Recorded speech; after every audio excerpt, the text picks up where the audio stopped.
Thanks to Terry C. for sponsoring Destination Eat Drink. You can support the podcast at buymeacoffee.com/Destination Eat Drink.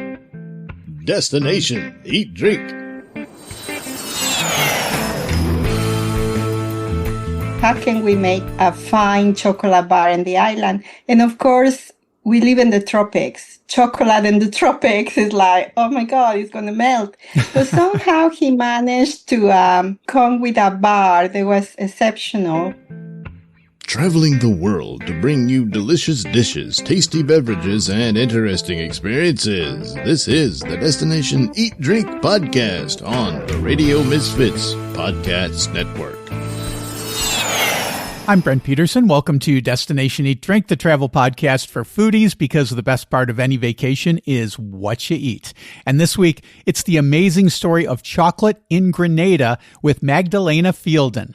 Magdalena is a hotelier who owns True Blue Bay Resort in Grenada. She's also the founder of the annual Grenada Chocolate Festival, which just celebrated its 13th anniversary.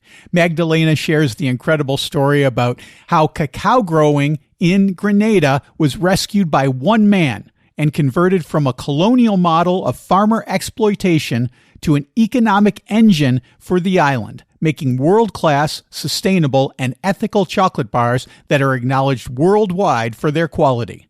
Magdalena and I talk about pairing rum with chocolate, infusing cocoa in tea, organic chocolate, and using local spices in chocolate bars. And I'm starving for some chocolate, so let's eat. Destination Eat Drink.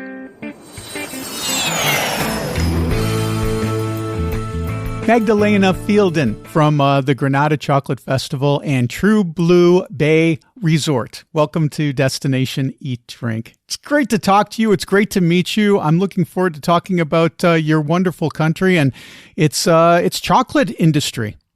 Yes, well, here we are. Just a little correction is Grenada. Grenada, no Granada. Yeah, because Grenada is, in Spain. Grenada is in the Caribbean. And here we are. I'm here. So don't worry, everybody do that. I'm here in Portugal, so I've got that. I've got that in my ear. But we have to say this correctly. Grenada. Okay. I've got to say, I really don't know a ton about Grenada. I've been trying to furiously read up on it as I knew that this conversation was coming up, but I certainly didn't know what a fantastic cacao growing country you have there, and I didn't know about the history of it. So could you share with the audience a little bit about the history of cacao growing where you live?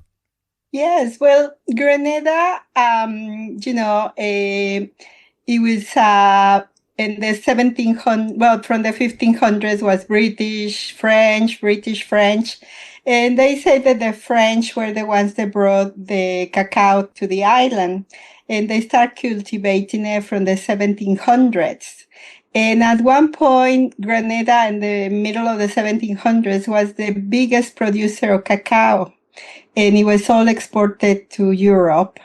I think mainly, French and British, of course. And so it has a very, very long history of cacao. And mainly it wasn't used in the island much. It was just kind of cocoa tea. It's a drink the most locals drink every day. But apart from that, all the cacao was exported. Well, the cocoa by then was exported. And, it was known to, in 1998, the mud green came and started seeing then nobody was doing much with the cocoa. And by then the industry kind of collapsed a little bit, and Grenada became like the biggest exporter of nutmeg. Right. But mud green, so the cocoa hasn't, even been harvested. It was just rotting away.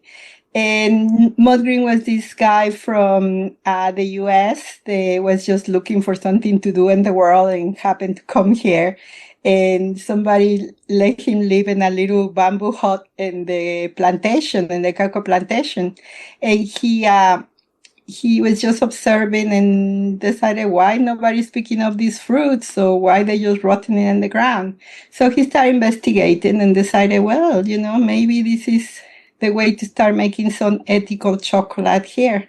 And that's when the story started. Because what you're saying, Magdalena, is that originally the cacao was totally a colonial crop. These colonists from England and from France are coming in, they're cultivating the cacao, and then they're taking it out of the island to be processed and made into chocolate maybe somewhere else. Or at least the people of Grenada are not getting to enjoy the spoils of this delicious and rich crop. It's a fascinating story that this was going on for hundreds of years before this guy, Mott Green, came to Grenada and kind of turned things around a little bit for an industry that was faltering at the time, 25, 30 years ago. That's fascinating. So Mott came in, and my understanding is that he founded the Grenada Chocolate Company. Was this the first time that the cacao beans were actually processed on the island itself? Yes, it was the first time well, like I say before, it was the cocoa balls, is like a traditional drink. So, but that one just mainly for local consumption, maybe a little bit for tourists.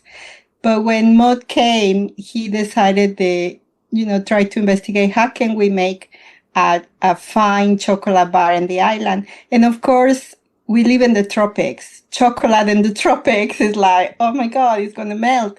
But somehow he managed to come with a bar that was exceptional. And he went to study how to make chocolate in the U.S. He found this old machinery that he thought he can adapt here. He wanted to really have an ethical operation. He wanted to run it with solar energy. Unfortunately, at the time, the technology was not there, but he tried. He had his solar panels there. He wanted the cacao, the cocoa to be organic. And he managed to do that. He put farmers together. It was a Organic Cocoa Association form.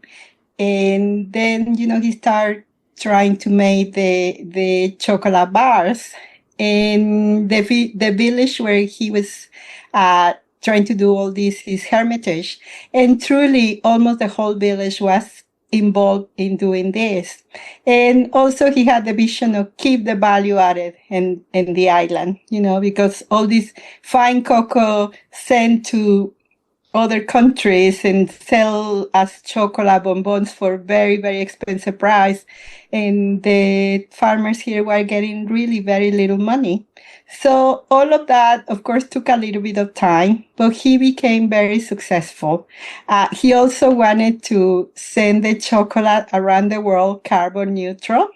So he found this boat is called the Tres Hombres, and he used to pack the boat full of chocolate, and the boat collected like rum from Brazil, sugar from Brazil, rum from, somewhere in the Caribbean, and just went to Europe to distribute it carbon free. And it was really amazing to see. If you go on the internet, you can see some pictures of him with the boat. It's quite fascinating. And it started to be a successful operation. And when I came across it, I thought it was a fascinating story. Unfortunately, Mott's not around anymore, but his company's still around. You helped to you were the founder of the Grenada Chocolate Festival. And this has been going on for how long now, Magdalena? But this May May 2026 is gonna be our 13th year. Mm-hmm. So yeah, we've been here because, I found the story so fascinating. I actually invited Mott to come. I have a hotel, and I invited Mott to come to the hotel to talk to the guests about the chocolate. I knew the story a little bit, but I just wanted something fun for Christmas to our guests to do. And when I heard the story, I was like, oh my God, more people need to know about this. And I talked to Maud, and we decided that we were going to try to do something because he said that nobody had invited from a hotel to ever talk. And I said, well, let's do something. Yes, and unfortunately, he passed away shortly after. And I stayed with that idea. So I wanted to do something to honor him and to honor the island too, and to keep the story going because I was a little bit worried they won't get going. And decided to found the Grenada Chocolate Festival. But I didn't want it to be like every other chocolate festival, you go there, it's all the chocolatiers there and you tasting chocolate, but you don't know the story behind. And I wanted for people to meet the farmers, to go to the farms, to learn the whole process. So with a friend of couple farmers, I managed to put a little program together 13 years ago. And also I wanted to do other events that will, bring value added to different people around the island. So yes, we've been here for 13 years. So what are some of these events that you have with the Chocolate Fest? Because I've been to some chocolate festivals. We have one here in Portugal in the town of Óbidos. But of course, Portugal is not producing the cacao. This is what makes your chocolate festival so much more interesting. You've got all this cool chocolate producing, and then you're doing cool things with it at the festival. So tell me a little bit about it. What kind of events would we see when we go? Well, the events vary every year, but some of my favorites through the years is be a cocoa farmer for a day. Fun. We go to a cocoa plantation. We get to pick up the cocoa with the people, pilot, take the beans out, put them to fermenting, and it's mostly what you can do in one day. And it's very hard work because I think it's interesting for people to see how much works into just picking the cocoa, especially in Grenada that is very hilly. And you knock one cocoa pod out of the tree and it just rolls down the hill, and it's like you had to go down and pick it up. So that is quite fun. And and just be there in the environment. It's a lot of animals, not a lot of animals, like things like lizards, frogs, and all of these are part of an amazing ecosystem. It just makes the cocoa amazing. And also the cocoa plantations here have different trees. They have different fruit trees. It's not just cocoa. So it's very interesting to go and see them. Of course, we had chocolate tasting, chocolate pairings. Of course, we have beautiful rum. So we always do a rum and chocolate pairing. And then a couple of my staff went with ideas. We had to get into wellness. And one of them started making this cocoa butter for the skin. Mm-hmm. So a whole array of beauty products came, and every year we have like a day where we do quite a lot of wellness. We managed to, mix cocoa, tea with meditation and a little yoga class. This year we're going to have self-massage cocoa butter with yoga. And it's a lot of other things that we can do. The cocoa powder and the cocoa butter is super good for your skin. So that is a big thing. This year we have also a new event. There is this lady that's making these glass beads from glass he found around the island and transform it into beads. And we're going to make a little like a cocoa inspired charm, a little workshop. We have another lady that is doing cocoa and tea and different infusions. So it's going to be a workshop that. We also have a lady that is doing CMOS and cocoa. This is the first year, so that'll be very interesting to learn. It's another company called Rum Bear that they making cocoa infused rum that is quite interesting. And I know maybe this year we're going to have a little taste of cocoa wine. Great. And yeah, so it's people just coming with events. We have walks in the rainforest where you go through the cocoa plantation. We have last year we had our first film kind of one-day film little festival with some local people making films about cocoa. And this year is going to be an event called Film to Fork. It's called Film to Fork. So mainly the imagination of the people have gone wild, and it's incredible. We always have a cooking class. This year, the Grenada cooking team is going to do a cocoa chocolate inspired dinner. That is very popular every year. And of course, we look at the roots of the cocoa and chocolate. And I'm being originally from Mexico. Also, we have a little thing like making chocolate like an Aztec, make your own chocolate bar, make your own bonbons. So name it. It's really, I think this year we had something like 30 events. That's a lot. And they all involve cocoa. Yeah, it's a lot of events. If you're enjoying Destination Eat Drink, take a moment to rate and review the show on your podcast app. It just takes a moment and it helps other foodie travelers just like you find the show. And if you want to hear more of my conversation with Magdalena, become a member of my Substack. Members get access to the full interview where Magdalena and I talk about local produce in Grenada and making ice cream from Grenada mangoes. And of course, we wouldn't have ice cream without chocolate, so chocolate ice cream from Grenada too. Become a member of my Substack at destinationeatdrink.substack.com. And now more with Magdalena. You know, Magdalena, here in Portugal, one of the famous things that we have is ginginha, which is a cherry liqueur. And up in Óbidos and sometimes in Lisbon, you'll see it served in little cups of chocolate. So you get a chocolate cup, you fill it with a shot of ginginha, you take the shot, and then you eat the cup afterwards. But I'm wondering, because you've mentioned rum twice, and of course you're in the Caribbean where there's lots of rum producers. How do you go about pairing rum with chocolate? I've paired chocolate with wine and chocolate with ginginha here. But what about pairing chocolate with rum? How do you go about that? Because I never considered that before. It's been quite interesting. And of course, I didn't know much about rum or chocolate. Now I know a little bit more. But we usually get a chocolatier or two that come in that are a little bit more experts at that. But in Grenada, we definitely have like 3 or 4 distilleries. And the opening this 2026 is rum distillery called Western Whole State. And as the chocolate in Grenada the cocoa in Grenada has all these really special notes because of the richness of the soil.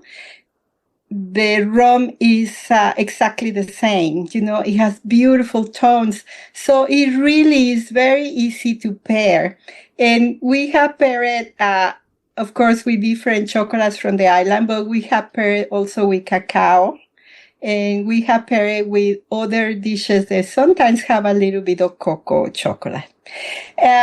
It's just fun. And it's this guy now that is doing cocoa infused rum. And he really is fantastic. And he's doing not just cocoa, he's doing like cinnamon infused rum, fruits like maracuja, passion fruit, different things. So it's very, I think because of the richness of the flavors, it really makes it easy to just put A and B together. And it's quite interesting. I think so, and especially because, you know, when things tend to grow together, you know, and you've got the sugar that's grown probably right there in your backyard, and you've got the cacao plants that are probably growing there as well. Those things tend to go well together, and of course we've had chocolate truffles and infused with whiskeys and things like that. So it makes sense that rum and chocolate would go together. I think I'd enjoy doing a little rum pairing with some Grenada chocolate. Talk to me a little bit about some of the producers, because now, Mott, he founded the first one, the Grenada Chocolate Company, but now there's more of them, and some of them have become very famous worldwide as far as chocolate goes. But talk to me about some of the producers that you have in Grenada and what they're known for and what their specialties are. Well, as you mentioned, Mod started with the Grenada Chocolate Company. They still there functioning and creating fabulous chocolate. And their characteristics of the chocolate is super creamy. And I think it's because of the old machinery and, the way they do the whole process. And then we have Juve. Juve is like more kind of industrial big company. Big for Grenada, but really it's not that big. But they collect the beans from most of the farmers and part of the Grenada Cocoa Association. So some of the beans get exported, but some of them are made into a chocolate. And it was a family from the U.S. They call Burbick that they founded the factory because they wanted to, also create more value added to the cocoa. So the companies there, they have at the moment, I don't even know, but they maybe have like 12, 14 different bars that they produce. And like I said, that's a little bit more industrial. Then the next factory they open is called Crayfish Bay, and that opened during the second year of the Chocolate Festival. And mainly, it's an organic farm that is run by a couple. But they decided, they're getting old, so they decided to give the farm to the farmers and they buy the cocoa from them. And they produce a very ethical chocolate. Kim, he made most of the machines, to process the cocoa. And Lilette is the expert chocolatier. And they have been amazing producers. They started selling cocoa husk to make tea. The next year they had a chocolate bar at 72%. And, then they did a vegan bar with, a coconut milk. And now they came with a mint. And I think in a couple of months, probably this month, they're gonna, launch an orange bar. So it's been amazing to see this little tiny farm growing like that. The next farm they opened, it was Tri-Island. Tri-Island Chocolate, is, a guy that came to the chocolate festival, got inspired, had a little piece of land in Grenada. His dad left him. He's British. And started this little tiny company, and he produces 3 bars and all kind of other different cocoa and chocolate items. He's very small. It's kind of like one-man operation too. After that, we had Belmont State. There is a farm that's been there for many, many years, and she made like the cream of the factories. It's a beautiful factory with beautiful equipment, and they produce these lovely little bars. They started with 70%, and now I think they have also maybe like 10 different bars, including some showcasing the spices. And one of the local dishes, the traditional dish of Grenada is called oil down. There's a turmeric and coconut based dish, and they have a bar that's called oil down. And they also have one bar with all the different spices of Grenada that's called pure Grenada. Oh, cool.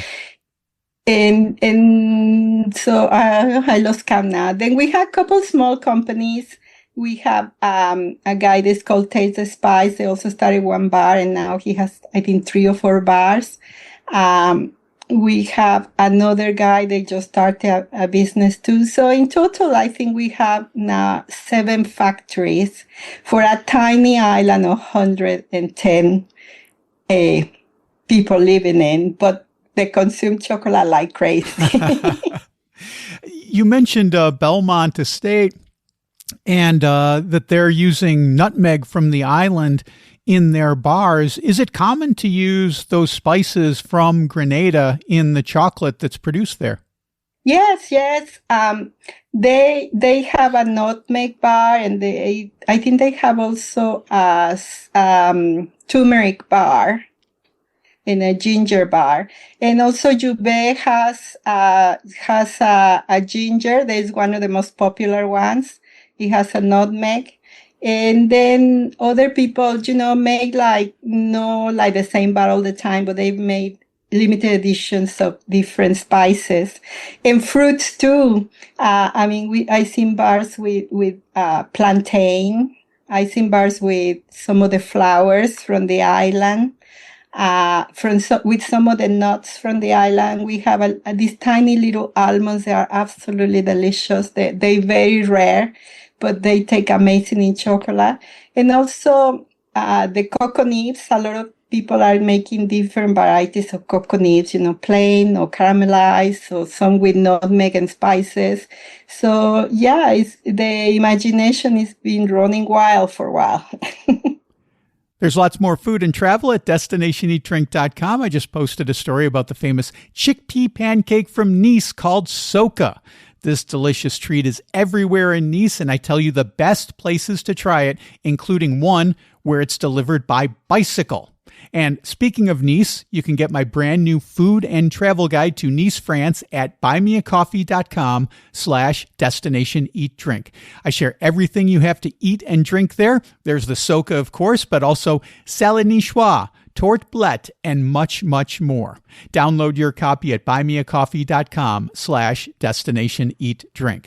I also posted a brand new video, this one from Porto, Portugal. We explore the under-touristed Bonfim neighborhood, where I have some delicious cocktails and sip Portugal's most popular liqueur, plus craft beer and a green labyrinth. Watch that by clicking on the video tab at destinationeatdrink.com or by going to my YouTube channel. It's youtube.com/@destinationeatdrink946.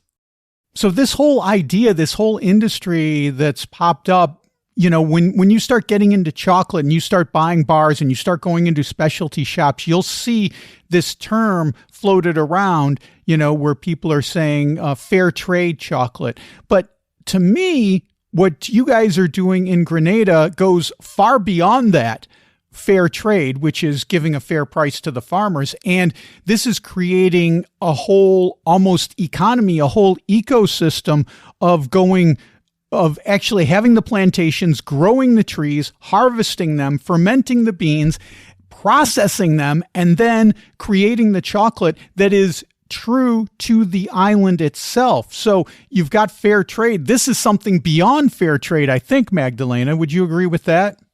Think so. And I when I started the festival, I never dreamed what thing was going to go, but the deeper you get and you see the enthusiasm of the people for creating something new, is great. But yeah, I think it's a good example of what one item, cocoa, can do for a little island, because it has gone into so many different trays and in products. I mean, we have persons making cocoa-inspired shirts. We have a company called Art Fabric that makes a lot of dyes, and they design cocoa. We have a lady making cocoa-shaped little bags. The cocoa butter is just going wild. Somebody just came with a cocoa presser, and she gets this beautiful oil. So it's really, I think, it has been an inspiration. I don't say just a festival, but I also have a place called the House of Chocolate here in St. George's in town.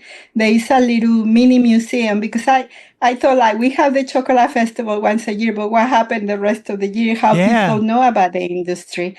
So I created this little mini museum, and it's mini micro museum, really.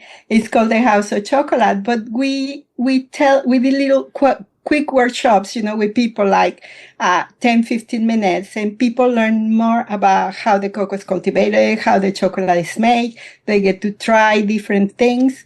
And also, to sustain the museum, I had to, sell something. So we made cakes, we made bonbons, we made bars, and we sell all the chocolates there from the island.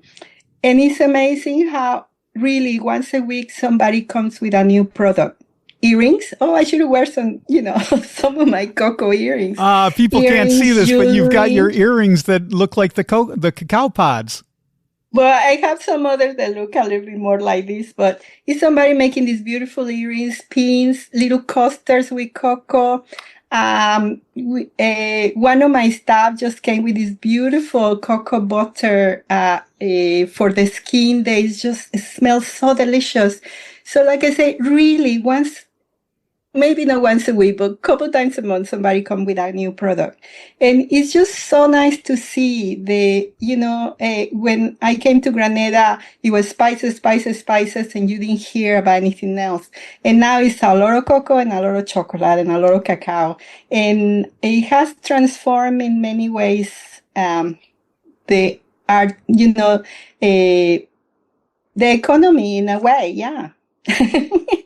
Well, we can't survive on chocolate alone, although I've tried to many times. But when we come to Grenada, what kind of dishes should we look for? What's the cuisine like? Can you give me a little sketch of that?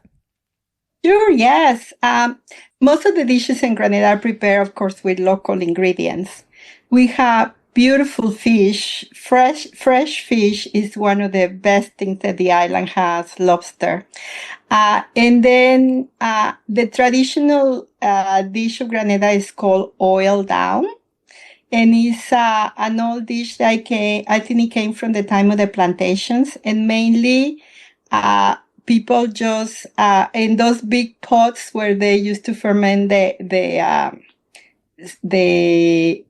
rum. Some of them were used at the beginning. Now you have special pots, but you put them in a 3-stone fire, they call it here. So you put 3 stones, you make the fire, and then you put the top on the top. And then you start laying callaloo. There is one of our local leaves. It's a little bit like, it tastes like spinach, but it's not quite spinach. It's this big kind of elephant ear shaped leaves that they line the pot with. And then they put a lot of root vegetables, tanya, fig, whatever's growing around, pumpkin. And then you layer them with, of course, onions and a little bit of spices. And then you can put whatever you have, fish, you can put chicken, pork, a little bit of salt meat. And you layer. And then at the end, you do a mix of coconut milk with turmeric, and you put it on top, and then you cover it with more callaloo leaves or banana leaves, and you let it cook for a few hours. So everything kind of steams, and it comes very soft, and the flavor is amazing. So that is really one of our main dishes. And we have other kind of curry-based dishes. We have lovely rotis. They're a little bit kind of Indian influence, but they're very local. Saltfish and bakes is just one that you had to have when you're here. And like what we did at my hotel, we created on Wednesdays a street food night. Oh, great. So my staff thought I was crazy when I told them we're going to bring vendors into the hotel and the restaurant. They go like, what? But now it's been going almost for 10 years, I think. And we invite different street vendors. Of course, they had to pass all the regulations of health and all of that.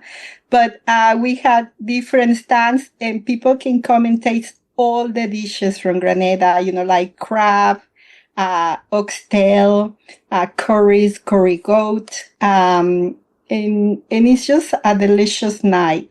I recommend very highly if anybody comes here, definitely do Wednesday street food night.